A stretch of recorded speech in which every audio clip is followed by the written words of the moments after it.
Buenas noches. En primer lugar, quiero decirle a todos los argentinos que entiendo que la situación que estamos viviendo es dura, pero también que ya hemos recorrido más de la mitad del camino. Este es el último tramo de un esfuerzo heroico que los argentinos estamos haciendo y por primera vez en mucho tiempo, esta vez el esfuerzo va a valer la pena.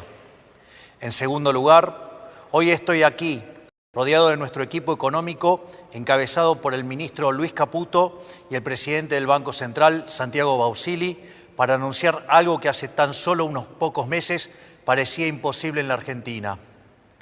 En contra de los pronósticos de la mayoría de los dirigentes políticos, los economistas profesionales, televisivos y petardistas tribuneros, los periodistas especializados y buena parte del establishment argentino, quiero anunciar que el sector público nacional registró durante el mes de marzo un superávit financiero de más de 275.000 millones de pesos, logrando de esta manera, y luego de más de casi 20 años, superávit financiero de 0,2% del PBI durante el primer trimestre del año. Este es el primer trimestre con superávit financiero desde el año 2008, un hito que debe enorgullecernos a todos como país, en particular, dada la estrepitosa herencia de la que tuvimos que hacernos cargo. Este concepto, el de superávit fiscal, que parece simplemente una definición técnica que no hace a la vida de los argentinos, no es ni más ni menos que el único punto de partida posible para terminar de una vez y para siempre con el infierno inflacionario que fue la Argentina desde la caída de la convertibilidad, con habernos convertido en el mayor defolteador serial del mundo y a tener la presión impositiva más alta del mundo. El superávit fiscal es la piedra angular desde la cual construimos la nueva era de prosperidad de la Argentina. Haber logrado ese superávit en Argentina, que ha tenido déficit 113 de los últimos 123 años, habiendo recibido este gobierno un déficit consolidado de más de 15 puntos del producto entre déficit del Tesoro y déficit del Banco Central, y haber ajustado 13 puntos de ese 15 en tan solo 3 meses de gobierno, es lisa y llanamente una hazaña de proporciones históricas a nivel mundial. Por esta razón es que quiero tomarme unos minutos para explicarles a todos con qué nos enfrentábamos, cómo logramos cumplir tamaña hazaña y por qué es tan importante para la vida de todos los argentinos mantener este rumbo. He explicado en reiteradas ocasiones que cuando asumimos el enorme desafío de conducir nuestra nación, encontramos un país quebrado y al borde de una hiperinflación. Teníamos un déficit de 5 puntos del producto en el Tesoro y un déficit financiero de otros 10 puntos en el Banco Central.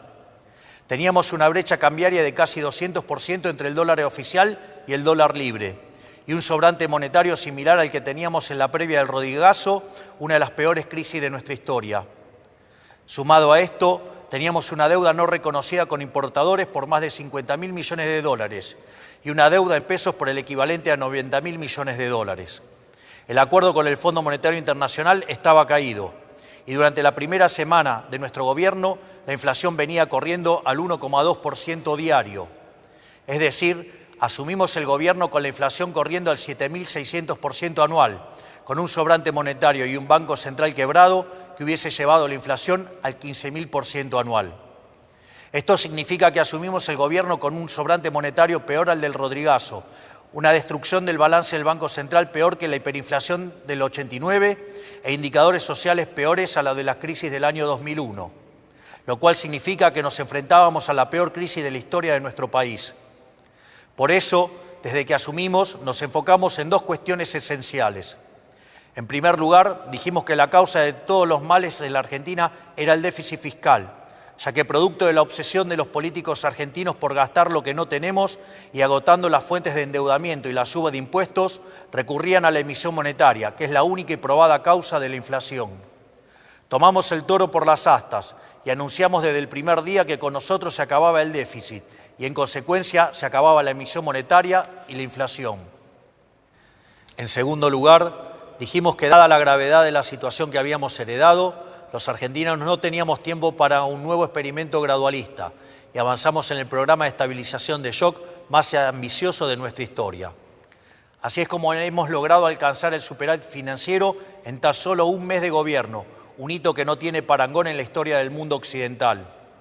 Hoy podemos afirmar sin lugar a dudas que, pese a la oposición de buena parte del establishment económico y político de la Argentina, pese a quienes sistemáticamente ponen en cuestionamiento nuestras ideas y pese a quienes directamente pregonan por nuestro fracaso para volver al poder, el gobierno tenía razón y nuestro plan está funcionando. Este milagro económico que ha sido lograr superávit financiero trimestral luego de casi 20 años, habiendo recibido la herencia que recibimos, responde, a diferencia de lo que suelen afirmar los que quieren el fracaso de este gobierno, en enorme medida a lo que durante la campaña llamamos motosierra, y no, como dicen algunos, a la licuación del gasto público, método que históricamente se ha utilizado en nuestro país. De los 5 puntos del déficit del Tesoro que hemos ajustado, solo 0,4% responde a la pérdida del poder adquisitivo de las jubilaciones, pérdida producida por la nefasta fórmula de movilidad de Alberto Fernández que quisimos modificar en la ley base y que luego tuvimos que modificar por DNU, frente a la falta de voluntad de algunos sectores políticos. El restante 4,6% de ajuste que hemos logrado se debe íntegramente al recorte del gasto público que la política utilizaba indiscriminadamente para comprar voluntades. Una práctica inmoral que explica buena parte del fracaso económico de las últimas décadas. Haber logrado el superávit de la manera que lo hicimos, es decir, priorizando el recorte del gasto y no la licuación del mismo, es extremadamente importante porque le da sostenibilidad a las cuentas públicas y porque por primera vez en mucho tiempo no se le traslada el costo del ajuste a toda la población argentina, sino solamente a aquellos que fueron beneficiados por el modelo empobrecedor del pasado. Para mencionar algunos ejemplos, destacamos la reducción del 76% de las transferencias discrecionales a las provincias, un sistema tóxico con el que el Poder Central repartía recursos de todos los argentinos a unos pocos que se sometían a la voluntad del Gobierno Nacional. También una reducción drástica del 87% en la obra pública, históricamente vinculada al festival de corrupción que ha sido la Argentina los últimos 20 años, donde se gastaba dinero los contribuyentes en rutas que no conducían a ningún lado o en obras que se inauguraban 5 veces y nunca se terminaban. En nuestro modelo, las obras de infraestructura pasarán a ser financiadas por el sector privado, de manera tal que efectivamente tendremos las obras que los argentinos necesitamos, evitando que ese dinero termine en los bolsillos de los políticos o sus amigos contratistas del Estado. Además de estas medidas, hemos reducido la estructura del Estado, eliminando el 50% de los cargos políticos, cerrando organismos innecesarios que se usaban para perseguir a quienes pensaban distinto. También eliminamos la pauta publicitaria, como habrán notado por la reacción de los medios, que con otras medidas redundaron en una reducción del 22% de los gastos de funcionamiento del Estado. Es decir, a diferencia de lo que muchos afirman, no solo ha sido posible terminar con el déficit fiscal, sino que lo hemos hecho de una manera que es económicamente sustentable y moralmente deseable, ya que por primera vez en la Argentina no pagan justos por pecadores. El superávit fiscal que hemos logrado sin olvidarnos de aquellos sectores postergados que han sido las principales víctimas del modelo empobrecedor. Por eso es que hemos aumentado, entre otros, un 500% del plan Primeros 1000 días que beneficia a 70.000 mujeres embarazadas. Incrementamos en un 311% la asignación de ayuda escolar, llevándola a 70.000 pesos. Hemos duplicado la asignación universal por hijo, incluyendo el aumento del 27% en el mes de marzo. Duplicamos la tarjeta alimentar, que es una asistencia que llega en forma directa a 3,8 millones de personas. Aumentamos un 75% la ayuda para los comedores, acompañado de medidas para garantizar la transparencia, eliminar a los intermediarios y terminar con los gerentes de la pobreza. Y lanzamos un sistema de vouchers educativos para asistir a aquellas familias que envían a sus hijos a establecimientos que reciben subvención estatal. Todo esto fue logrado contra infinitos diagnósticos ominosos que se dieron cuando presentábamos nuestro programa en diciembre. Decían que hacer un ajuste de más de 1 punto del PBI era posible, que tener déficit cero en el primer año era imposible. Bueno, nosotros estamos haciendo posible lo imposible, incluso con la mayoría de la política, los sindicatos, el periodismo y buena parte de los actores económicos en contra. Y lo estamos haciendo incluso contando con márgenes de maniobras acotados, producto de que el Congreso no le ha dado todavía a este gobierno las herramientas con las que todas las administraciones pasadas contaron.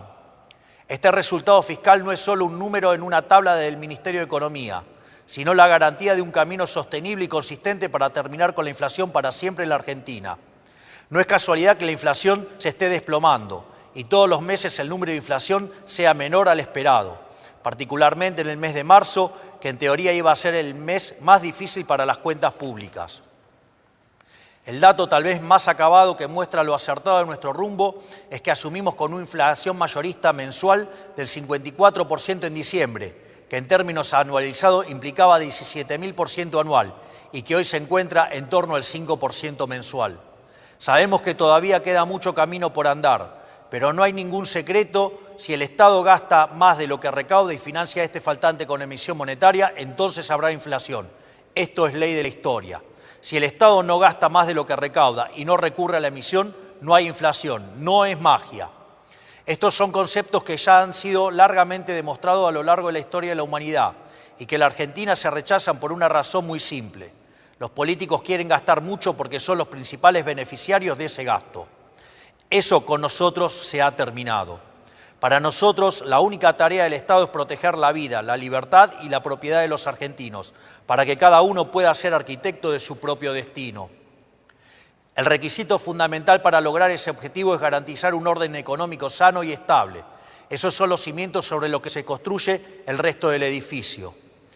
Un orden económico estable para que los argentinos se asocien, entablen contratos, compren, vendan, trabajen y comercien libremente, o sea, para que puedan hacer un ejercicio pleno de su libertad y llevar adelante su proyecto de vida. Una economía estable para que los argentinos puedan ahorrar y proyectar sus vidas porque saben que nadie les quitará el fruto de su trabajo. Una economía estable, con un sistema de precios libres, con señales claras para que quienes emprendan o lleven adelante una actividad económica puedan planificar e invertir, porque confían en que les va a ir bien. Esa es la tarea del Estado: generar las condiciones básicas para que la sociedad y la actividad privada florezca. Por eso, quiero aprovechar para decirles a todos aquellos que esperan que la salida venga de la mano del gasto público, a todos aquellos, tanto en el mundo de la política como del establishment económico, que creen que estos éxitos son coyunturales y que eventualmente tendremos que empezar a aumentar el gasto, quiero decirles que eso nunca va a ocurrir en nuestro gobierno. Porque para nosotros la inflación es un robo y el déficit fiscal es la causa de la inflación. Por lo tanto, el déficit cero no es solo una consigna de marketing para este gobierno, sino que es un mandamiento. Esto quiere decir que cada peso que le sobre al Estado Nacional, lejos de aumentar el gasto, será devuelto a los argentinos a través de reducciones de impuestos. Vamos a promover una dinámica de ahorro y reducción de impuestos hasta que la Argentina tenga un nivel de gasto público y presión impositiva acorde al de un país que necesita crecer. Porque la única manera de sacar al 60% de los argentinos de la pobreza es con crecimiento económico. No hay otra manera. Un proceso de crecimiento que está caracterizado hoy por 3 etapas. Una primera que vendrá determinada por la combinación de sectores que se expanden por la corrección de precios relativos, como son la minería, el petróleo, el gas y el campo, junto a la recomposición de los salarios reales que hoy ha empezado a tomar lugar de la mano de una menor inflación. Por otra parte, la baja capitalización de la economía, fruto de 20 años de un populismo empecinado en destruir al capital, genera oportunidades de inversión de muy alto retorno. Finalmente, la retracción del fisco implica devolverle al sector privado 15 puntos del PBI en forma de ahorro, que permitirá financiar la inversión que generará crecimiento económico genuino, el cual se verá fuertemente multiplicado en la medida que el Congreso nos acompañe en el programa de reformas estructurales, como ser el caso de la Ley Bases. Por lo tanto, no esperen la salida de la mano del gasto público. La era del supuesto Estado presente ha terminado. Ha sido un fracaso estrepitoso que ha sumergido al 60% de la población en la pobreza y nunca más vamos a volver a eso. La salida vendrá de la mano de la inversión del sector privado y del crédito, financiado genuinamente por el ahorro, porque esa es la única manera sostenible de crecer. Ahí radica el secreto del éxito de todos los países desarrollados del mundo. Un Estado que vela por la vida, la libertad y la propiedad de los individuos, y un sector privado pujante que arriesga, apuesta por el país y genera riqueza. Quiero cerrar estas palabras destacando la enorme tarea que está llevando adelante nuestro equipo económico, liderado por Luis Caputo y Santiago Bausile, que teniendo todo en contra, decidieron poner el pecho para intentar sacar este país adelante, motivados únicamente por el patriotismo de saber que las decisiones las toman los que dicen presente. Estos hombres que tengo a mi lado, estos patriotas que tenían un país prendido fuego por delante, no solo no le dieron la espalda, sino que corrieron hacia el fuego para intentar ayudar a sus compatriotas. Mientras otros huían, ellos corrían hacia el fuego. Mi gratitud y reconocimiento para ellos. Para finalizar, quiero decir que nada de todo esto podría ser posible sin el esfuerzo heroico de la mayoría de los argentinos que están sufriendo, pero que saben que este es el único camino posible si queremos un futuro mejor para nuestros hijos. No hay día que pase que no me asombre a mí y a todos los que nos acompañan la entereza con la que los argentinos están enfrentando este desafío. No hay alternativa más que rendirse a los pies de un pueblo que ha decidido abandonar la esclavitud y a emprender el largo camino por el desierto hacia la tierra prometida. Con el compromiso de que quienes formamos parte de este gobierno vamos a dejar la vida para sacar este país del infierno que hemos recibido. Muchas gracias, que Dios bendiga a los argentinos y que la fuerza del cielo nos acompañe. Conforme a lo establecido por el artículo 75 de la Ley 26.522 de Comunicación Audiovisual, hasta aquí han transmitido LRA Radio Nacional, LS82 TV Canal 7, la televisión pública, junto a todas las emisoras que integran la cadena nacional de radio y televisión de todo el país y el servicio internacional RAE, Radiodifusión Argentina al Exterior.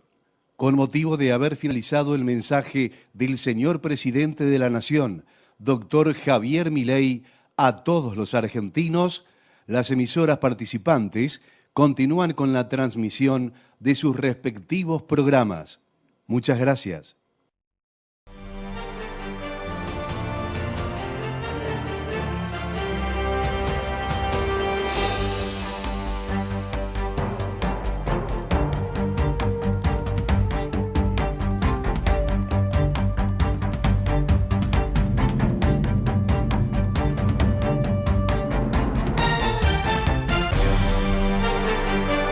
Acaba de concluir entonces el mensaje por cadena nacional del presidente Javier Milei, 16 minutos de este mensaje donde el jefe de Estado argentino hizo un resumen de lo que ha sucedido sobre todo en el primer trimestre del año en materia económica. No se refirió, como había algunos rumores que podía hacerlo, sobre la inflación, pero sí habló de un orden económico. Lucrecia, algunos ítems que anoté que me parecen interesantes. Habló de estrepitosa herencia, hazaña histórica, estabilización de shock, un mensaje a los gobernadores también con la obra pública y el orden económico estable. ¿Qué análisis hacemos de todo esto? Bueno, finalmente conocimos el dato del superávit fiscal en el primer trimestre del año. Fue de 275.000 millones de pesos, lo que en términos del PBI equivale al 0,2%. Pero el presidente intentó bajar este mensaje a las personas que se preguntan cómo impacta este superávit en mi vida real. Bueno, les dijo, este ahorro que tuvo el Estado en los primeros 3 meses del año, bueno, es el punto de partida para bajar la inflación. El gobierno sabe que la principal preocupación que tienen los argentinos en su día a día es el aumento de precios, que vimos una desaceleración en los primeros 3 meses del año. Recordemos que en marzo la inflación fue del 11%, pero que continúa siendo alta. Pero también el presidente desagregó cómo llegó a este ahorro en las cuentas públicas. Bueno, tocó el tema de la obra pública. No tiene que sorprender, parece que aparte de la oposición sí lo haga. El recorte de la obra pública era una de las promesas de campaña que tenía Javier Milei. Él calificaba a la obra pública como la corrupción y él propuso un modelo de iniciativa privada. ¿Cuántos bajaron las transferencias según lo que detalló el presidente en cadena nacional? Un 85%. Esto tiene una contrapartida porque el sector de la construcción mueve en gran parte a la economía. También habló de... ¿Le habla a las provincias ahí también con el tema de la obra pública? En gran parte sí, este había sido uno de los reclamos que les habían hecho los gobernadores de Juntos por el Cambio cuando se mantuvo la reunión con el jefe de gabinete Nicolás Posse y el ministro del Interior Guillermo Franco en lo que fue las tratativas de la ley base. Se intentó llegar a un acuerdo previo al tratamiento del recinto donde los gobernadores destacaban 2 temas. agilizame la obra pública, Claro. pero también cambiame el monto a partir del cual se paga ganancias. Lo que tenemos que tener en cuenta es que este ahorro que logró el gobierno en las cuentas públicas en los próximos meses va a estar muy condicionado a el futuro de la ley bases adentro del Congreso, en donde hay importantes puntos y reformas. Bien, Lucrecia, recordemos y reiteremos nuevamente la cifra del ahorro, que es importante. Bueno, lo decimos nuevamente, Sí, por favor. 275.000 millones de pesos, que equivalen a 0,2% del Producto Bruto Interno. Bien, el PBI. presidente, sí, claro, en este mensaje también le habló a los empresarios, un mensaje muy similar al que dio el viernes pasado en el Yao Yao, ¿no? Habló de inversión nuevamente, habló de producción. Bueno, también hubo un mensaje para los empresarios argentinos. Yo creo que el punto que Sí. estaban esperando los empresarios era ¿Era la este? reforma tributaria. Claro. Esa es una de las cuestiones que los inquietan en cada una de las reuniones que mantienen los miembros del gabinete con los empresarios. Se preguntan cuándo viene la baja de impuestos. Recordemos que Argentina es uno de los países que mayor carga impositiva tiene y parte de eso se contempla en el proyecto. Recordemos que está incluido ganancias, pero es una mínima parte a la reforma que pide el sector privado. Claro. Claro, y justamente, bueno, él hablaba, ¿no?, de este orden económico y no se refería directamente a la inflación, pero sí anticipaba cómo esto podría cambiar, digamos, el futuro de la realidad económica que viven los argentinos y las argentinas. Pero también habló de una baja en los impuestos. Así es una de las reformas que tiene el gobierno pendiente en diferentes proyectos, como fue el proyecto para la creación de los ingresos personales, que se lo conoce como una reversión de ganancias. En la letra chica el gobierno ya había adelantado que durante este año lo va a mandar. Seguramente ese proyecto ya se encuentra redactado, pero vos no podés bajar impuestos sin antes no bajás el gasto público, porque si no generás agujeros en la recaudación que desfinancias otras áreas claves. Bien, hacemos una última pausa en esta edición central de noticias. Cuando volvamos seguiremos analizando el discurso que por cadena nacional acabamos de escuchar del presidente Javier Milei. Ya volvemos en minutos.